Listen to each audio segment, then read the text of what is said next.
Estoy en la Escuela Granaderos de San Martín en este día, 8 de noviembre, en que se conmemora por una ley nacional, el Día Nacional de los Afrodescendientes y la Cultura Africana. 8 de noviembre porque es la fecha en que fallece, después de haber dado su vida casi entera en la lucha por nuestra independencia, la capitana María de los Remedios del Valle, capitana nombrada directamente por el general Belgrano luego de sus campañas en el Alto Perú y en Tucumán en las batallas, y madre de la patria reconocida hasta por la misma tropa y oficialidad como tal. Y esta escuela ha tenido el honor, ha tenido la brillante idea hace unos años enterada de la existencia de la capitana María de los Remedios, hacer una estatua en el frente de la escuela, ¿no? Qué conjunción de lucha, que la escuela se llama Granaderos de San Martín, y ponemos también a una mujer no en contraposición, sino en asociación con este gran hombre que fue el general San Martín, y una mujer que peleó a las órdenes del otro gran hombre que tuvo nuestra patria, que fue el general Belgrano. Los dos, podríamos decir, padres de la patria. Podríamos decir que el general Belgrano, padre de la patria, y el general San Martín, libertador de América, además. Y ella es la madre de la patria, pero la tuvieron oculta. Durante muchos años la historia oficial no levantó testimonio de su existencia, de su lucha, de su entrega. Y la tuvieron oculta porque lamentablemente han caído en esto de que como era afrodescendiente, como fue una persona esclavizada, como fue mujer, y como el general Belgrano la nombró capitana del ejército, cuando las mujeres normalmente no peleaban en los ejércitos en aquellas épocas, salvo algunas que honrosamente, por suerte, han pasado a la historia, como Juana Zurduy y Manuela Pedraza. Pero la capitana además había sido esclavizada, había trabajado como una esclava. ¿Cómo la iban a reconocer madre de la patria? Una afrodescendiente y que había sido esclava y pobre. Y entonces esta escuela con sabiduría, por suerte para los alumnos, influidas por sus maestras y la comunidad escolar, autoridades, docentes, padres, niños, alumnos, construyeron esta maravillosa escultura que por suerte combinó luego de la aparición de mi primer libro, de la primera edición de mi libro sobre la capitana María de los Remedios del Valle. Fue como si se hubiera despertado el tema de María de los Remedios en el país, porque se empezaron a emerger y a visibilizar y a empoderar las agrupaciones de afrodescendientes, la Casa de África, todos los que habían pretendido ser ocultos por tanto tiempo, empezaron a asomarse, a visibilizarse, fueron incluidos en el último censo, que nunca se los había censado para saber cuánta población afrodescendiente teníamos en el país. Habían sido negados por un presidente riojano que tuvimos, que en una de sus viajes a Europa, a Estados Unidos, cuando le preguntaron cuál era la situación de los negros en Argentina, tuvo el tupé de decir, nosotros no tenemos ese problema. Empezó definiendo los negros como ese problema. Ese problema lo tiene Brasil, en Argentina no hay negros. Esas fueron las palabras de un presidente argentino riojano en Estados Unidos, ¿no? Cuando volvió de ese viaje, la Pocha Lamadrid, una gran militante, los Perones 6, y le dijo: acá estamos los negros que usted no ve, presidente. Y a partir de ahí se empezaron a armar las agrupaciones de afrodescendientes que luchan por ser visibilizadas y respetadas, y que hoy, 8 de noviembre del 2023, están haciendo la marcha federal, todas las agrupaciones de nuestro país juntas, reclamando por los derechos que nunca deberían haber sido reclamados, sino que les deberían sido reconocidos por el solo hecho de ser individuos.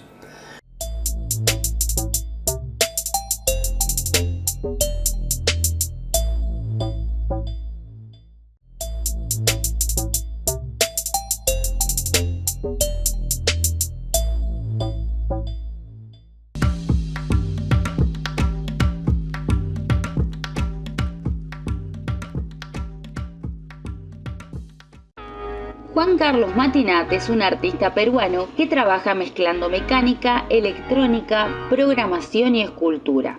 Su vida como artista visual es tan ecléctica como su formación.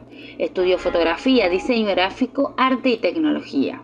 En sus proyectos copia, se apropia y reinterpreta imágenes que forman parte de la vía pública. Su obra sale de la vida misma. Explora aspectos políticos, económicos y sociales, generalmente asociados a sus contextos.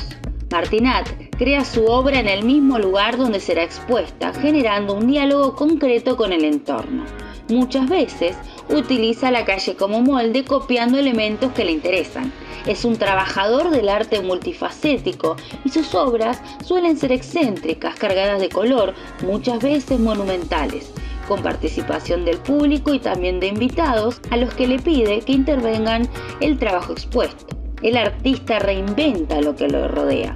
Con diferentes técnicas, algunas reveladas y otras no, copia monumentos, estatuas, pinturas, escritos de las calles donde hará sus presentaciones. El aluminio y la resina son dos elementos que le permiten calcar al colocar las láminas sobre un torso, estatua, monumento y moldearlo sobre el objeto seleccionado. El resultado son esculturas superficiales, delgadas y delicadas, pero que aún conservan el rostro serio que proviene de la obra original. A partir de esta mecánica de trabajo, pasa de la esfera pública a la esfera privada, un movimiento que toma como punto de partida elementos de la vida cotidiana y los reubica al interior del sistema del arte. Sus obras se apropian del arte callejero, pinturas retiradas de paredes, vidrios de ventana cubiertos con grafitis, sacados de edificios y frotages tridimensionales de monumentos públicos. En una supuesta superficialidad, traspola minuciosamente estos elementos, los saca de contexto poniendo en evidencia mensajes de luchas populares y disputas de poder. Con lógica irreverente a contramano del espíritu de estos tiempos, Matinat elige un gesto inmoral para revelarnos nuevos sentidos. Acá también tenemos que recurrir a la imaginación. En aquella época, para pegarte los latigazos, te ataban las muñecas y te colgaban de un gancho en un palo. Ese palo estaba en el centro de una plaza, que normalmente era la plaza pública, para que todos admiren lo que ibas a hacer. Los látigos eran de este cuero crudo, blanco, ¿viste? Y eran finitos, eso corta como una gilet. 30 latigazos. Y le arrancaban la ropa en el torso, para que cuando te pegaba el latigazo no fuera solo en la espalda, sino que te abrazaba hasta adelante con ese látigo. 30 durante 9 días, con el calor, con el polvo, con los bichos, las moscas, pleno verano, la transpiración. Esperarían que alguna infección la matara, pero no la mató y se la bancó. Y cuando la sacaron finalmente de la tortura y la mandaron a los calabozos, no se quedó quejándose de dolor María Remedio. Ayudó a que se escaparan los otros soldados que habían sido tomados de prisioneros, y ella también se escapó. Y hay una creencia, una leyenda popular, llamaríamos hoy una leyenda urbana, que cuando se escapó se llevó la cabeza de su marido decapitado y le dio sepultura cuando llegó a Salta antes de unirse a los ejércitos de Güemes, donde también peleó defendiendo la patria. Y yo quisiera creer en eso. Bueno, siguió peleando. En 1816 se declara la independencia. No se quedan a medias tintas porque declaran la libertad de vientres, ¿no? Pero la libertad de vientre tampoco era tan así, porque el chico que nacía, hasta que no era mayor de edad, quedaba bajo el cuidado de los amos de la mujer que lo había parido. En consecuencia no era libre la libertad de vientre, no era libertad de vientre, era libertad de vientre cuando 18 años después ya fuera mayor, y entonces ahí se lo iba a liberar, pero 18 años a trabajar como esclavizado, amigo. Bueno, demoró entre 6 y 7 meses más o menos en su regreso a Buenos Aires, donde fue tan bien recibida que no solamente no se le reconoció pensión ninguna, sino que tuvo que vivir de la limosna en las afueras del Buenos Aires de entonces, en una choza que se había armado con cueros y telas, pidiendo limosna a la salida de los conventos, pidiendo de comer donde fuera. Y luego viene todo un periodo donde vive de esto, y hasta que es reconocida por uno de los oficiales de Belgrano, dice: pero usted es la madre de la patria, ¿qué está haciendo?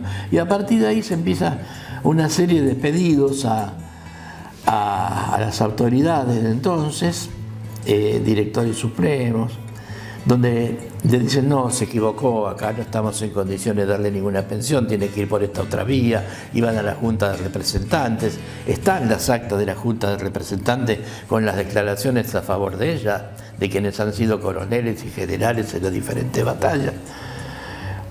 Finalmente, después de casi 4 o 5 años de reclamar, se le da una pensión de 2 pesos por día. Para tener una idea, una libra de carne salía $1.80 y con esos 2 pesos tenía que vivir ella, ¿no? Prácticamente era una miseria. Y bueno, hasta que llega don Juan Manuel de Rosas, y enterado de las penurias que estaba pasando, finalmente, digo yo, la patria toma la rienda, cosa que a muchos no les gusta que el Estado se meta, ¿viste? Todavía hoy no les gusta que el Estado se meta, pero Rosas hace que se meta el Estado y la nombra sargento mayor de su ejército de inválidos. Que quede claro que ejército mayor, que hoy un sargento no es demasiado importante, en aquel momento era el 3er grado en importancia: coronel, teniente coronel y sargento mayor. Eran los 3 grados más importantes del ejército, y pasa a cobrar más de 300 y pico de pesos por mes, que se lo va aumentando durante el resto de su vida en el ejército de inválidos, que era un ejército en los cuales Rosas formó para todos los que habían medido inválidos, heridos o que ya no podían ser soldados, pero que habían peleado por nuestra independencia, al modo de lo que fue en la Europa después de las luchas napoleónicas, que también se formaron los ejércitos de inválidos. Y bueno, ella en agradecimiento agrega a su nombre el del restaurador de las leyes, y se pasa a llamar a sí misma, y pide que así la llamen, María de los Remedios del Valle Rosas. Y muere un 8 de noviembre.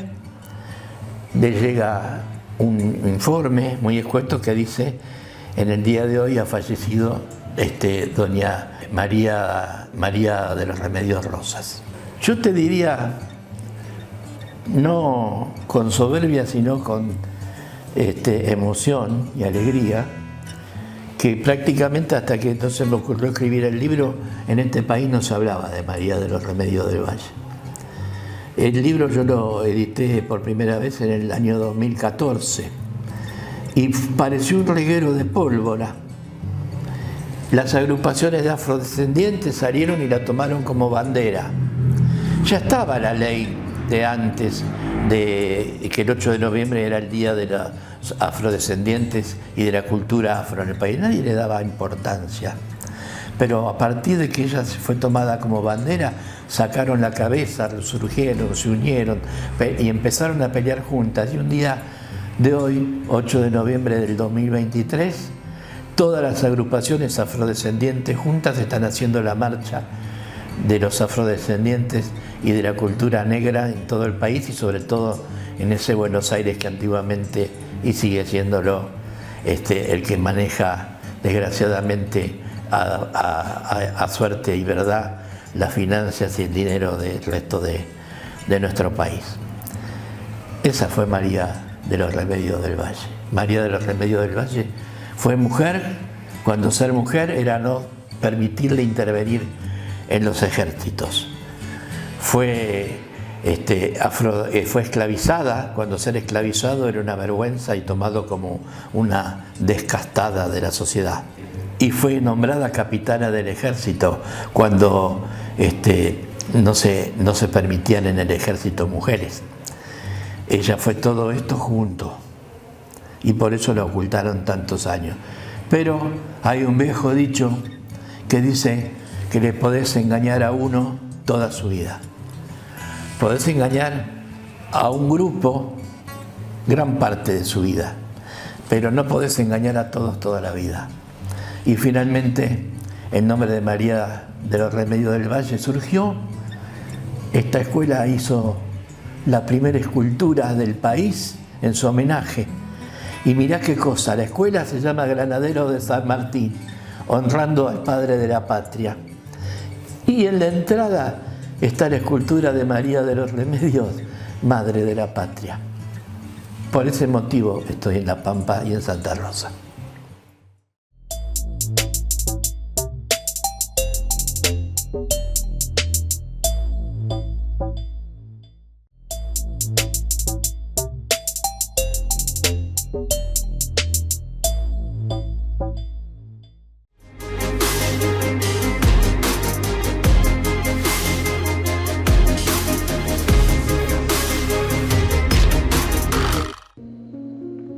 En el arte de la pintura egipcia, la figura humana fue dibujada esquemáticamente, así que no fue del todo una forma realista, porque su intención no era retratar tal cual al personaje como era visto en la vida real.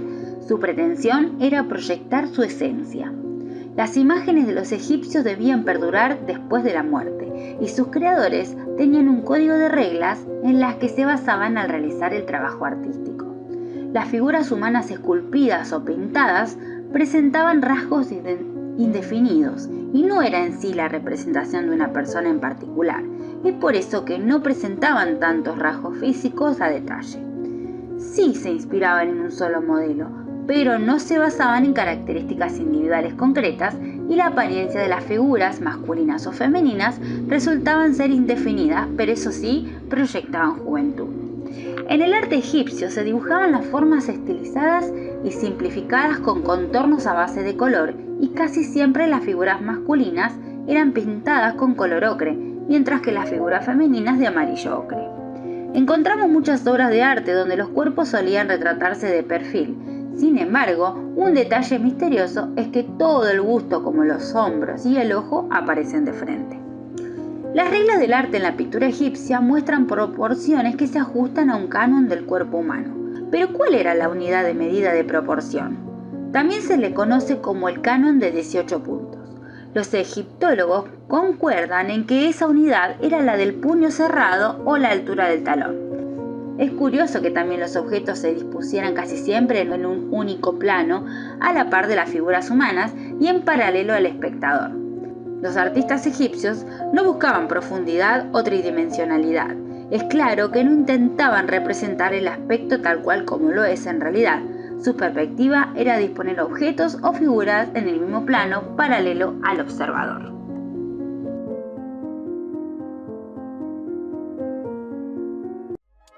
¿Cuántas veces salimos y estamos con el tiempo justo?